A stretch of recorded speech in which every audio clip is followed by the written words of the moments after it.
Hello po mga kababayan, kamusta po kayong lahat? And once again, welcome back to another episode of Simply Talkies Vlog.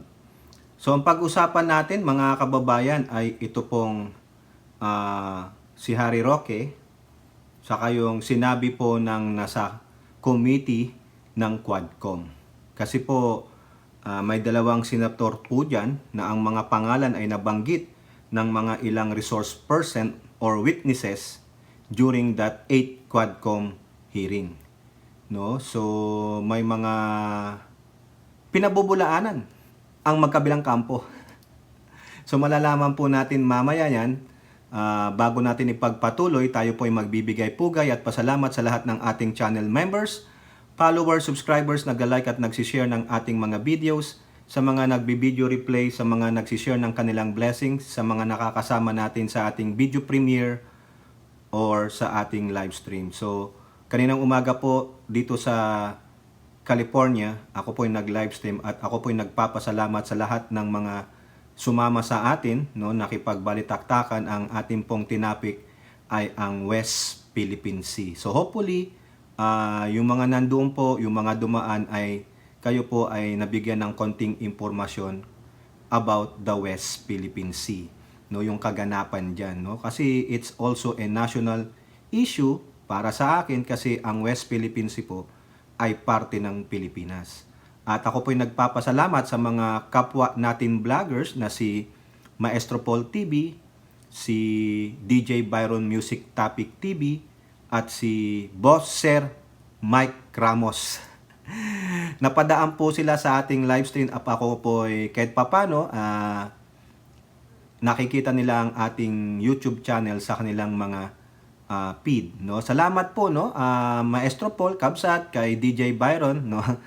Yan po mga kaibigan po natin yan, no. I'm considering them friends. At si Boss Mike Sir Amo, Mark Ramos, first time po nakita natin sa live stream. Maraming salamat po sa inyong tatlo, no, magigiting, no.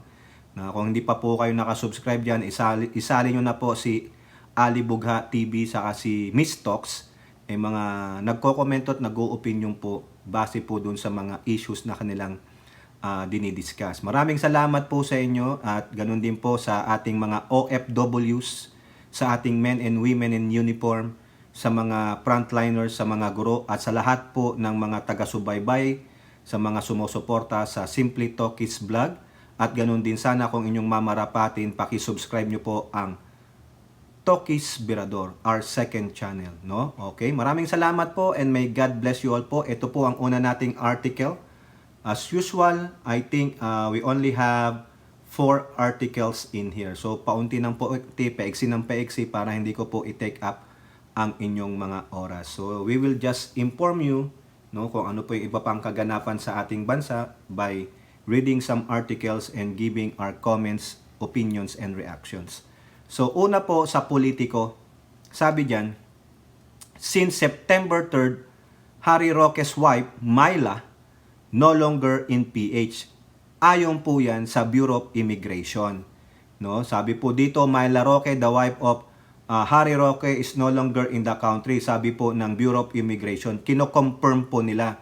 Sabi po yan ni BI spokesperson Dana Sandoval said that Myla left the country for Singapore on September 3rd. So mahigit isang buwan na pala siya. So therefore, yung nagsalita po siya, sabi niya hindi naman daw po siya nagtatago o hindi niya iniiwasan ng Quadcom kasi po malamang ito po ay nagpapagaling sa Singapore. No? So alam ko doon siya nagpunta for medical reason, no? Pero ano pa lang nangyari doon sa parang isinumiti niya na medical excuse niya, di ba, kine-question nga ni Congressman Paduano.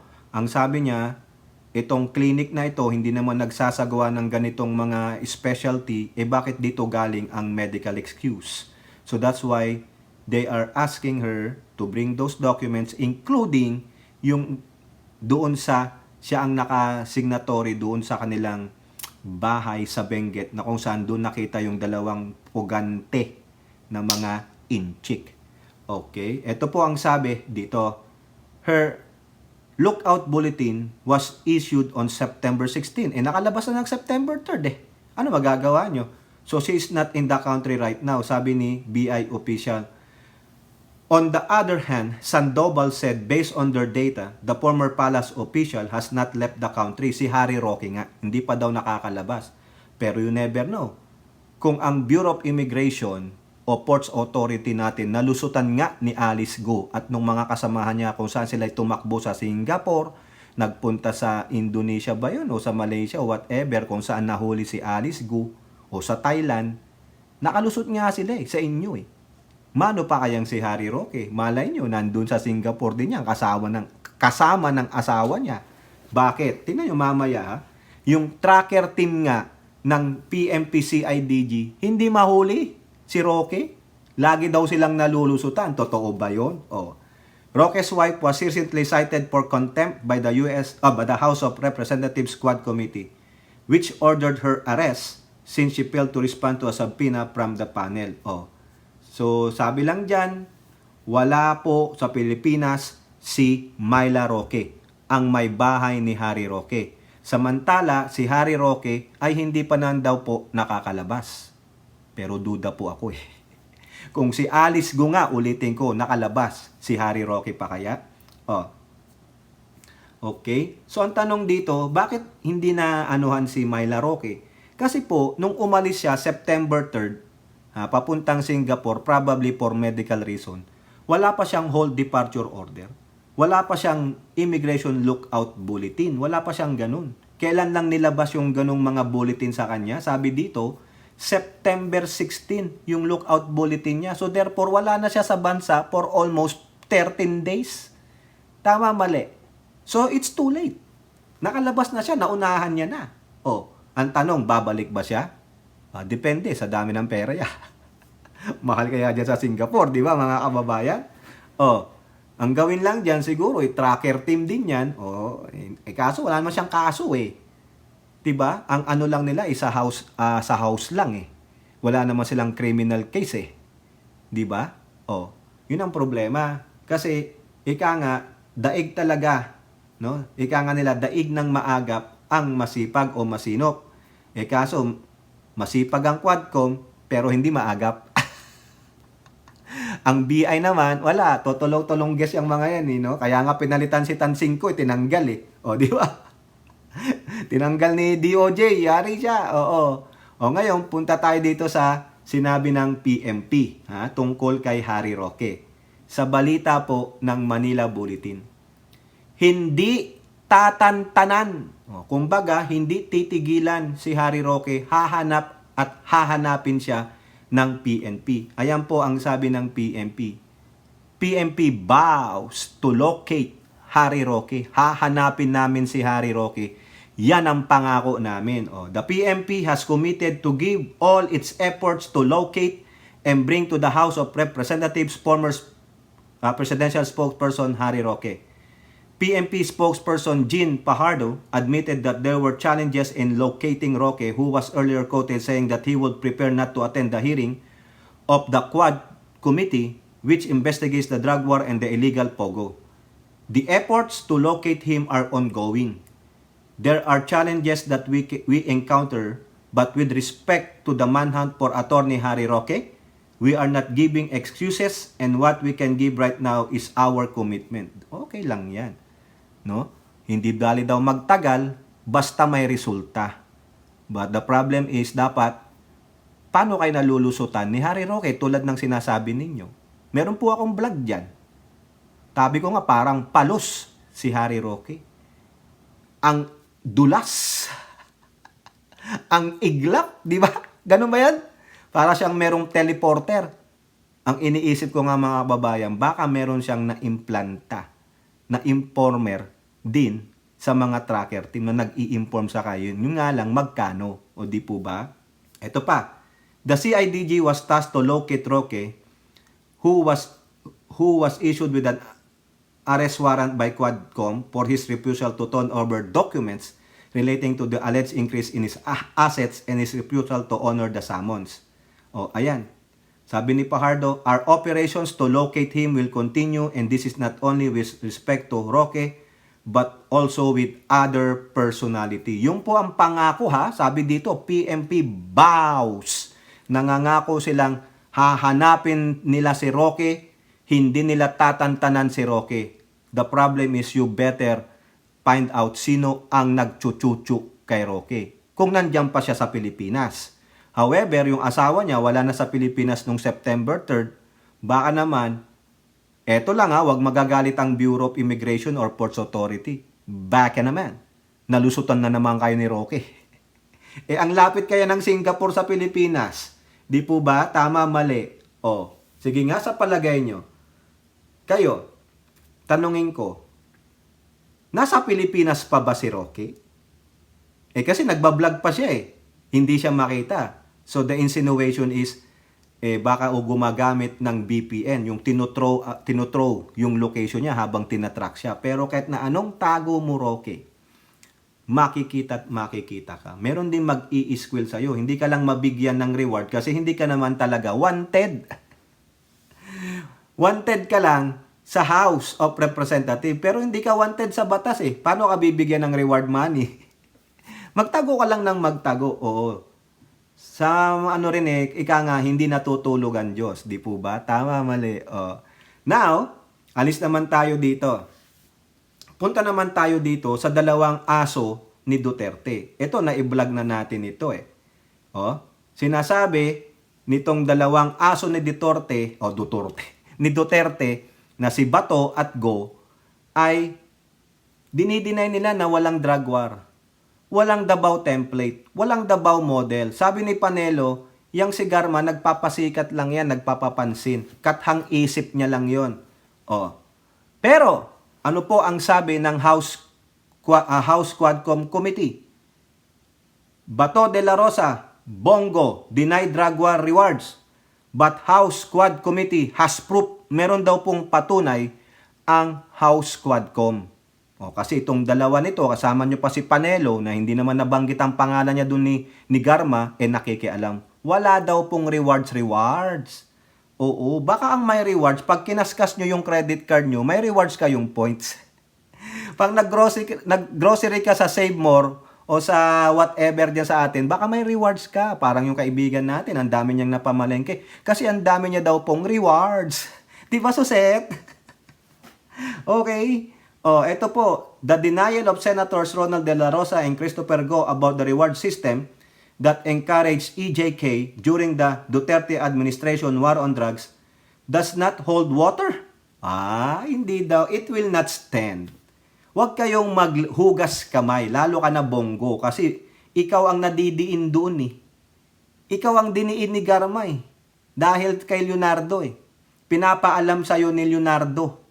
Tapos sabi ni Espinido, yung mga reward money, galing yan sa STL o Small Time Lottery, Pogos at ano pa, down to the line at Bongo. Ikaw ang tagahawak ng pera yata, Bongo kasi checkwa ka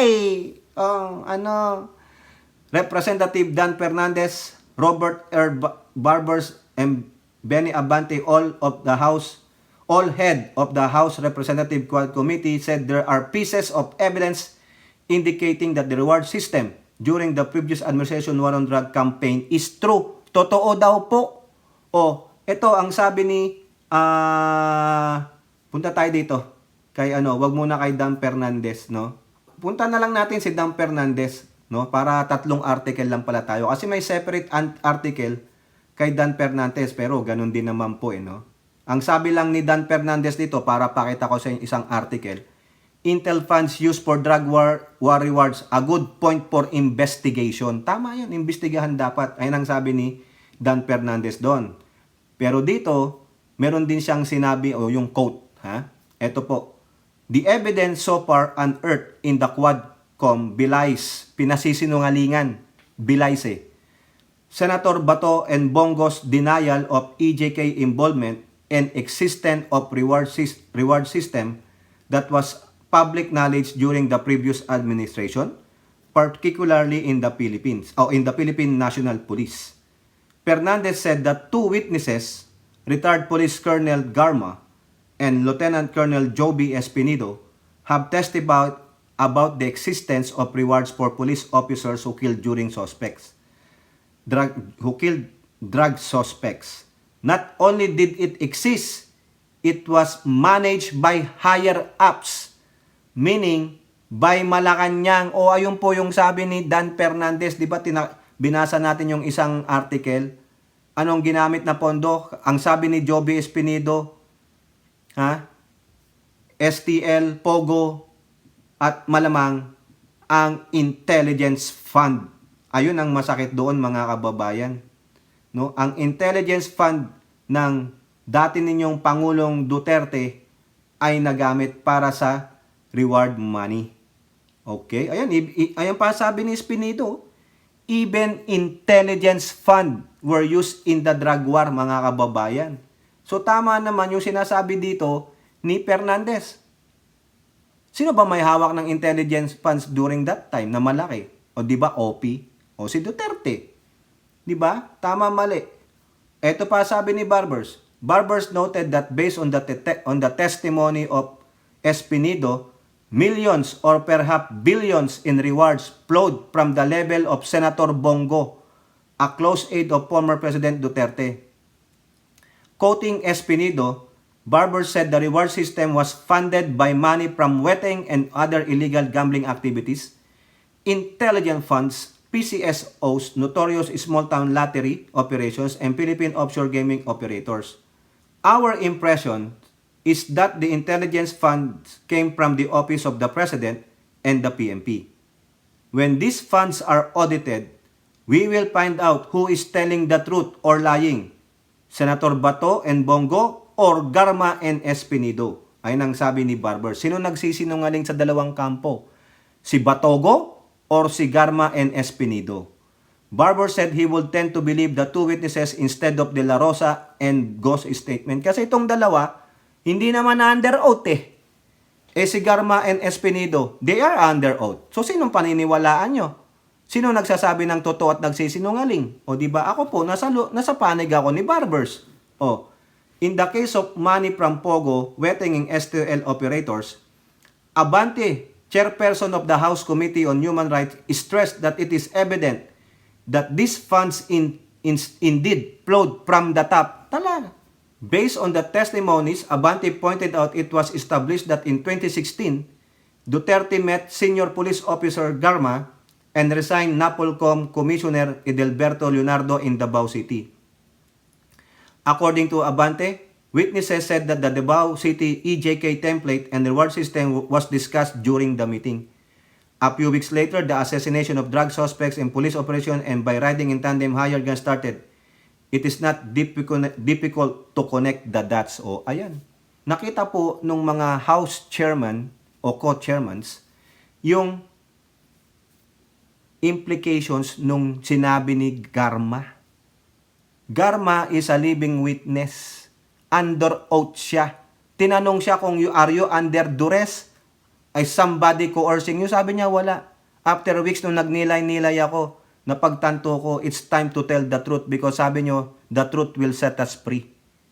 Diba? At ang gusto niya, ma-reform ang PMP. Tama po yan. So ngayon, sinong paniniwalaan nyo? Si Bato at Go na hindi naman makapunta sa Quadcom hearing at mag-oath? O anong gustong gawin ng dalawa? Sabi ni Go, dapat mag-parallel investigation tayo sa drug war. Sino nga hawak? Si Bato? O sinabi ko na to nung una. Hindi pwedeng si Bato, bias na siya eh. Di ba kung ipapatawag niya yung the same resource person na nagsabi nung ganon, si Garma at Espinido, bias na. Kasi nabanggit na siya eh. Sangkot sila dun eh. Lalo na si Bongo, sangkot na sangkot. Tapos kayo ang magtatanong, ano gagawin nyo? Hugas kamay kayo? Maglilinis kayo ng kagaguhan ninyo? No way. In aid of preservation lang kayo. Yung gagawin nyo sa Senado na ng drug war, investigation? No way. Si Pimentel nga, sabi niya okay yan. Pero dapat wala itong mga bugok na nabanggit.